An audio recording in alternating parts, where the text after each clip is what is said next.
Tonight on America's Hope, we'll be talking to two people with powerful stories of hope and inspiration. Carrie Sheffield, who grew up in a Mormon home, was exposed to abuse. How did she overcome it? She'll explain why. And then Dr. Ming Wang, who was exposed to communist China and the harsh realities of growing up there. He'll explain how he got a taste of freedom by coming to America.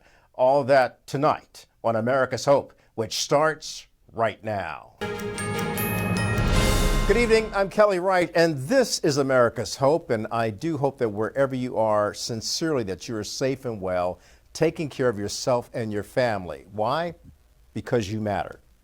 Speaking of what matters, how do we go from rags to riches? How do we have the resiliency and the strength and the fortitude to move ahead when all odds are against us? Our first guest tonight will show us a lot of that, a lot of grit, a lot of determination, and most notably, a lot of faith. Carrie Sheffield is a columnist and broadcaster in Washington, D.C. She earned a full tuition Harvard scholarship, managed billions of dollars in risk at Wall Street firms, and competed in a Miss USA system beauty pageant. As I mentioned, she's a journalist, and she's also a former White House correspondent, and she challenged, get this, we're going to talk about that as well, she actually challenged the Muslim Brotherhood in Egypt and has testified as an economic expert before the U.S. Congress. Now, why is Carrie here? Well, you see, despite achieving all of those accomplishments, she had overcome some things, and she writes about it in a new book called Motorhome Prophecies. Carrie, good of you to join us this hour on America's Hope, and I might add to everyone, Carrie is someone that I've known and admired for quite some time. Good to have you on, Carrie. Kelly, my dear friend, thank you for having me. Well, it's always a pleasure. Look, you overcame a lot of things, psychologically, spiritually, and even sexual abuse. By your own account, you are a recovered agnostic who's practicing faith in God and your foundation in Christian principles. Talk to me about Carrie Sheffield and all that you've accomplished and how you've traveled to every corner of the globe before you even reached 30, by the way. Yeah, every continent, including Antarctica, which was amazing. So anybody wants to go to Antarctica, Kelly, let me know. I will give you my download on that. But all of those things that you mentioned, I call that's the resume stuff. That's the things that we're proud about, that we cheer about, that we put up on LinkedIn. Well, this book that I wrote, Motorhome Prophecies, a journey of healing and forgiveness, I call this my anti-resume book.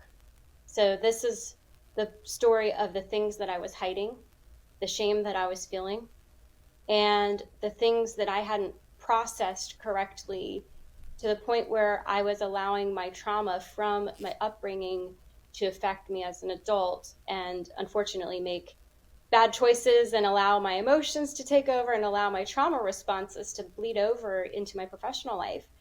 And so I wrote the book as a letter to my younger self, but also just to people generally, to hopefully give some ideas on how to avoid those mistakes that I made. And it's a book that I think people will find refreshing. They will also find it illuminating as you expose the vulnerable parts of your life. And so often, Carrie, we're afraid to do that because we're thinking, oh, people will judge us and people will say, oh, you did that and you did this. And yet we have to step across that line into that space of vulnerability and transparency to even find healing in our lives. Is that what you found in writing this?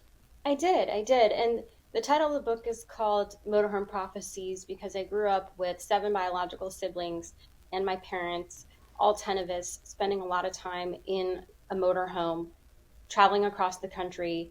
We also lived in houses. We sometimes also lived in sheds.